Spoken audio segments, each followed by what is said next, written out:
Okay, so today, again, finishing up part of our review of general topics, we're going to look at things like this. You know, we've already looked at stuff like 8 to the third power, and we know that that means 3/8 multiplied together. And I'm sure all of you know how to do that on your calculator using the power key, or the caret key it's sometimes called, to get 512. We want to look at this in a little bit more of a general sense today. The fact that x to the third power, just like 8 to the third power, means 3x's multiplied together.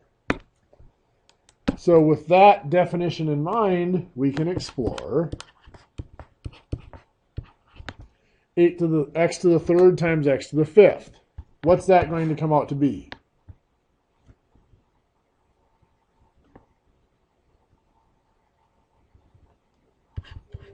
X to the eighth. Very good. And of course, the reasoning for that, x to the third, of course, is 3x's multiplied together. X to the fifth is 5x's multiplied together. If we might multiply all of that together, we now have 8 total x's being multiplied together. And of course, the shortcut is you can just add the powers. 3 plus 5 makes 8. So if we have y to the 7th times y to the 18th, we get y, 7 plus 18 is 25.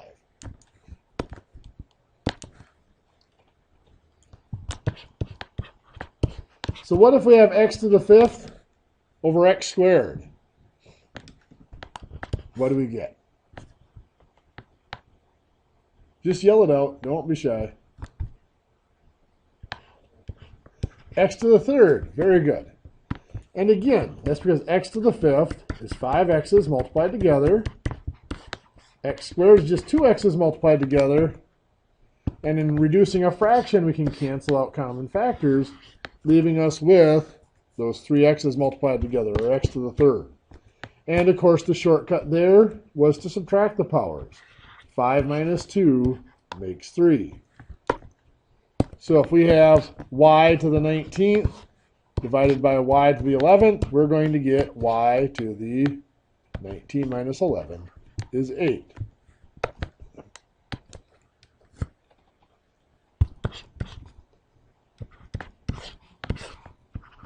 Well, we could have x to the fourth to the third power, which is going to give us x to the 12th. Wonderful. Because that third power means we have 3 of these x to the fourth being multiplied together. If we wanted to write it out even longer form, that means we have 3 sets of 4 x's being multiplied together. Multiply them all up, that makes 12. X's multiplied together, x to the 12th. Again, our shortcut here, when we have a power to another power, we multiply. So 4 times 3 makes 12. So if we have y to the 7th to the power of 11, that'll be y to the 7 times 11 is 77. Okay, another little piece of review that a lot of people forget about. What is x to the 0 going to equal? Okay, good, 1. A lot of people say 0, but it does equal 1. In fact, anything to the power of 0 equals 1. The reason for that can be found back in our patterns again. You know, we talked about patterns when we were multiplying negatives. Stuff like -3 times -5 has to be a positive 15. Well, according to our definition of multiplication, that couldn't be done. But we wrote out a pattern where we took -5 times different numbers, and we watched what happened to our solutions. And in order to keep that pattern going, the negative times the negative had to equal a positive. We can do the same thing with our powers. If I have 8 to the power of 3, we said was 512. 8 to the power of 2 is 64. And 8 to the power of 1 is 8. Looking at our pattern here, when we have an exponent with a base of 8, if we reduce the power by 1, the answer is always divided by 8.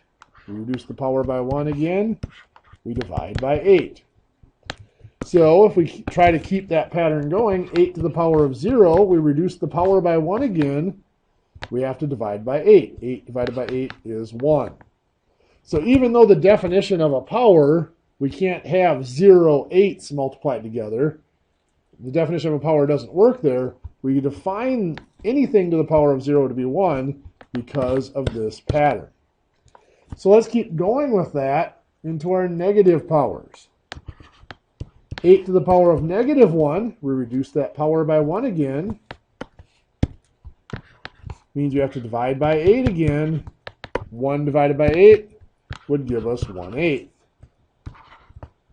8 to the negative 2, well, dividing by 8 again would give us 1 over 64. 8 to the negative 3, 1 over 512. And what we notice here, not only do we have the pattern of dividing by 8 every time we reduce the power, but we also see a pattern between our negative and positive powers. 8 to the positive 3 is 512.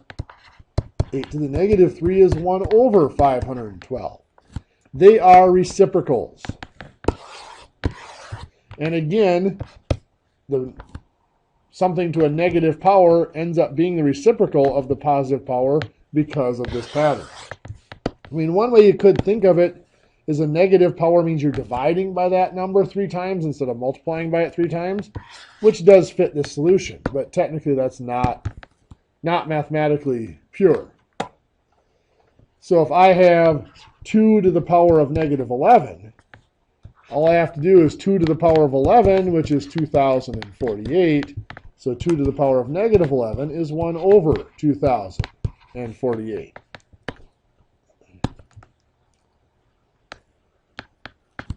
Our main purpose in this class is not necessarily to work with variables and powers, but it is to work with numbers and powers.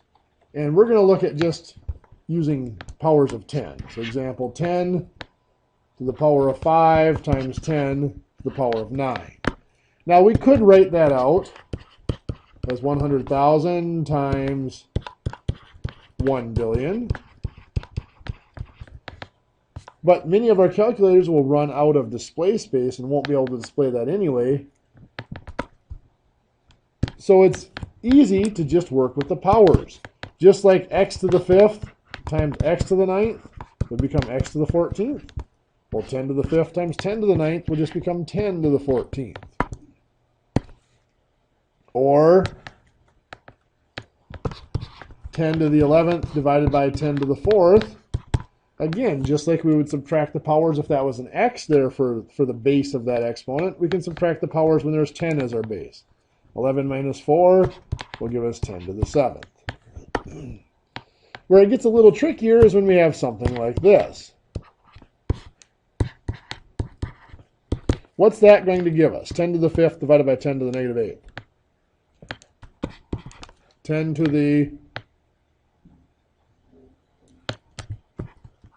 13th. Yeah. 5 minus a negative 8 becomes 5 plus a positive 8, or 13. So I want you to try this one.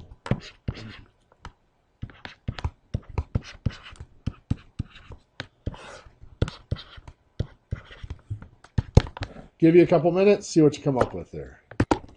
Okay, so for this one, again, this is the fraction bar across here, which means we're going to divide, but it also tells us we have to do everything on top first, everything on bottom if there's anything to do, and then divide. So on top, 10 to the 7th times 10 to the 12th gives us 10 to the negative 5th. And then 10 to the negative 5th divided by 10 to the 8th gives us 10 to the 3rd, or 1,000.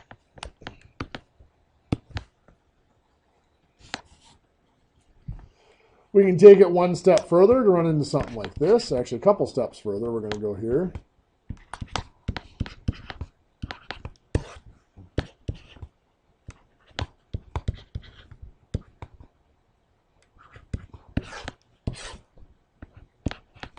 Go ahead and work that one out. I'll give you a minute or two, and then we'll talk about that. Okay, so again, we got to work inside the parentheses according to our order of operations. The fraction bar is also an enclosing symbol, so we're going to do everything on top. What's 10 to the 4th times 10 to, or 10 to the negative 4th times 10 to the 9th? 10 to the 5th. Very good. Then we're going to do everything on bottom. What is 10 to the 5th times 10 to the negative 7th? 10 to the negative 2. Wonderful. Then we're still in the parentheses. We still have the negative 5 out there. But now we've done the top and the bottom of our fractions, so we can do the division. 10 to the 5th divided by 10 to the negative 2 is 10 to the 7th. And then to the power of negative 5, 10 to the negative 35. Perfect. There's a reason why we've been doing so much with the power of 10s, and it'll become apparent. Maybe by the end of class today we'll get to it. Okay, so if we're looking at those exponents like that, 8 to the 3rd power being 512, or 7 to the 2nd power being 49. All of the operations we do in math come in pairs. They're what we call inverses. Just like addition and subtraction are inverses. They do the opposite of each other.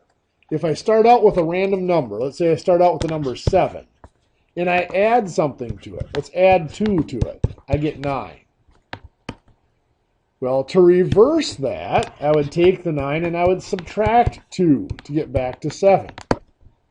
Addition and subtraction are inverses because they reverse each other. Adding a number and subtracting the same number will put you right back where you started. Multiplication and division are also inverses. Once again, if I start with a random number like 4 and I multiply by anything, like multiply by 11, I'll get 44. If I want to reverse that, I divide by the same number. I would divide by 11. It takes me back to 4. Multiplication and division are inverses because if I multiply and then divide by the same number, it gets me right back to where I started. So now for these exponents or powers, we said 7 to the power of 2 is 49. The inverse of that is a square root. The square root of 49 is 7. Because what that symbol, the square root symbol, is asking is what number squared is 7? Or it's asking us to reverse that power of 2. Now we've had powers other than 2. So we said 8 to the power of 3 equals 512. So to reverse that, we would use a cubed root. The cubed root, or the third root of 512, that's asking us what number to the power of 3 equals 512, would give us 8, because 8 to the third is 512. Now a little catch here. 8 is the only real number answer to that third root of 512. There are actually 2 other answers that are complex numbers, but we're not going to get into those in this course. Up here, however, the square root of 49 has a second answer. We said it was 7, but it could also be a negative 7, because negative 7 squared, or negative 7 times negative 7, would also be a negative times a negative is a positive, positive 49. So because of that, negative 7 has to be considered as a possible answer to that. So if we're solving any sort of equations with these roots in it, let's say we have the square root of x plus 3 equals 5, we have to be careful. So I'm going to subtract 3 here.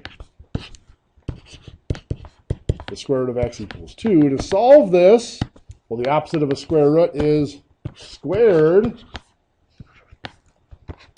The square root and the squared cancel out. 2 squared is 4.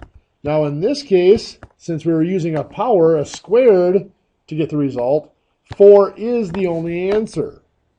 But if we were going the opposite direction, say we had something like x squared minus 3 equals 6. To solve this one, to get x by itself, we have to add 3. So x squared equals 9. And now we square root. The square root and the squared cancel out, giving us x. The square root of 9, technically, we have to make sure we answer 3 or negative 3.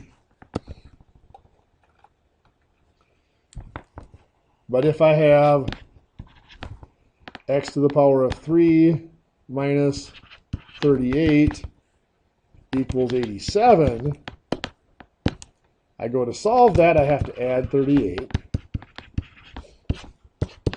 X to the third equals 125. And then I'm going to do a third root because it's a power of 3. So the third root and the power of 3 cancel out, giving me x. The third root of 125 is just 5. Could it be negative 5? Well, let's check. Does negative 5 to the power of 3, does that equal 125? No. Negative 5 to the power of 3 is a negative 125. So there is only that one real solution. So when do we have to worry about a negative possible solution? And when do we only have the one? Well, let's keep going with these. Let's do 3 to the 4th power equals 81. So that means the 4th root of 81 has to equal 3. But could it also equal negative 3? Well, is negative 3 to the 4th power, is that 81? Well, sure it is. So how come here it had to be the negative included and not up here when we did the 3rd power? Well, because when we have an odd power of a negative number, we can get an odd result.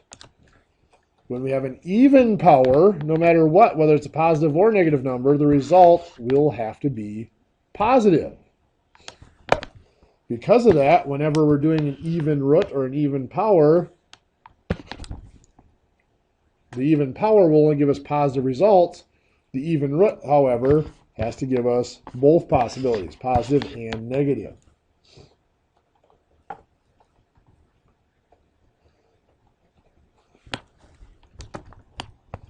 Okay, with that, one of the applications we use of the square roots.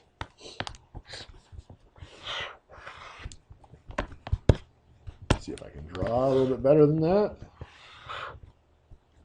Dealing with a right triangle. In a right triangle, there are three sides, three parts. The two sides that make the right angle are called legs. The way I like to think of that is they make the L of the right triangle. So they are the legs. The third side that is not part of the right angle is the hypotenuse.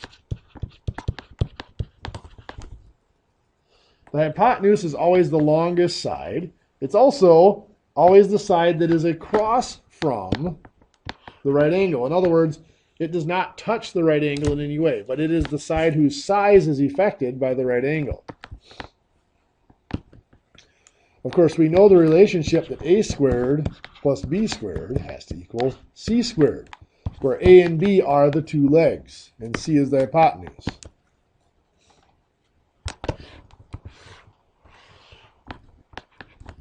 So if we have a triangle with sides 8, or legs of 8 and 15, and we want to know the hypotenuse, it's 8 squared plus 15 squared equals c squared.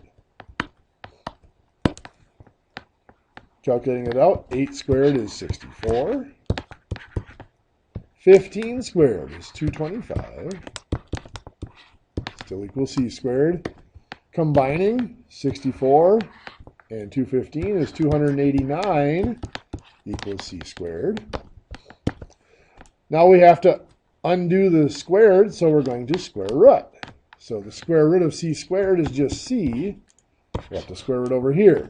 Now technically the square root of 289 is 17 or a negative 17.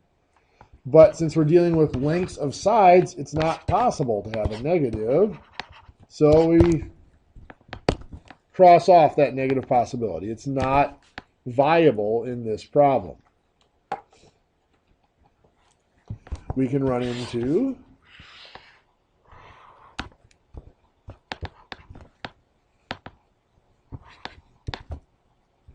so that's 9 feet, and this is 41 feet, and I want to find this missing side. Well, to use our Pythagorean theorem, or a squared plus b squared equals c squared, we have to identify the legs. The legs, remember, make the L, or form the right angle. So 9 and x are the legs. So it'll be 9 squared plus x squared. 41 then is the hypotenuse, so it equals 41 squared. Working through it, 9 squared is 81. 41 squared is 1681. Solving for x squared, we first have to subtract 81. So x squared is 1600. And then we'll do the square root. Again, this should be 40 or a negative 40, but since we're dealing with the lengths of a triangle, the negative answer doesn't make any sense. Just to show you a brief little proof of that Pythagorean theorem, I am going to see if I can do a little bit better artwork here. So there's my right triangle. I'm going to copy it a couple times and rotate it.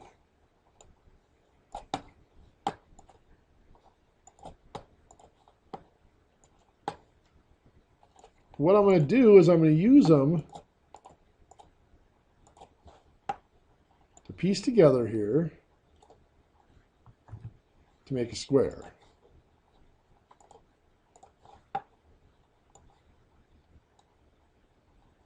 And you should be able to very quickly see that this really is a square, because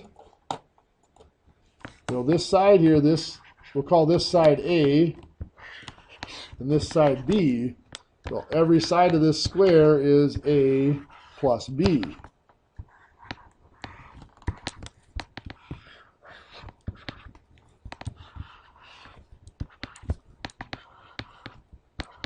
And we know it's got the right corners because these are the right angles of those right triangles.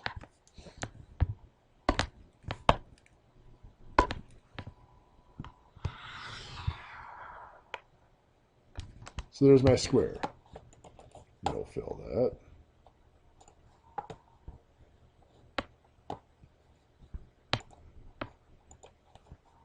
There we go. So anyway, what we have here is we have the area covered by the triangles. What we're more concerned with is the area that is left over, that is not covered by the triangles. So this area in here. That area is a quadrilateral, or it's 4 sides. The length of the side is C on all 4 sides. Because we know that a triangle adds up to 180 degrees, we know that this angle and this angle add up to 90, which means that that angle and this angle add up to 90, leaving us with a straight line has to be 180 with 90 degrees here. So each of these corners does have to be a right angle, or 90 degrees. So that is a square. And the area of that square is C squared, C times C. So now we'll remove a little bit of that. And we're going to move around our triangles. I'm going to take this triangle here, and I'll move it down there. This triangle here, I'm going to slide over. And this one here, I'm going to slide up. And you can see what we've done here. We still have our 4 triangles. And we still have the same square here that is A plus B on each side. So the triangles still cover the same area. The area that's left over inside the square must be the same. But now, instead of being one big square that has C units on the side, it is cut up into 2 little squares that have, this one is A by A, or A squared. This one is b by b, or b squared. So a squared plus b squared has to equal c squared. Just a quick little proof. There are actually a couple dozen simple little proofs of the Pythagorean theorem, but the area one to me is the most simplest and most eloquent, I think. Okay, anyway, with that, my voice is giving out, so I'm going to have to cut it off here. Sorry about that. I'm going to give you guys some homework, and I'll let you guys go for the weekend. We're looking at page 84, 1 through 31, the odds. And like I said, next week we actually get a full week of classes in, all 3 days, because I don't believe any of you guys have any days off of school next week during class, do you? Oh.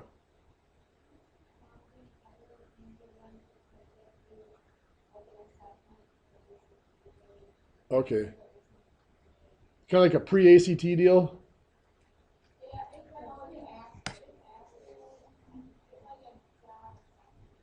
Oh, gotcha. Skill survey or job interest survey type deal. Okay, no problem. We'll make sure we record the class for you guys.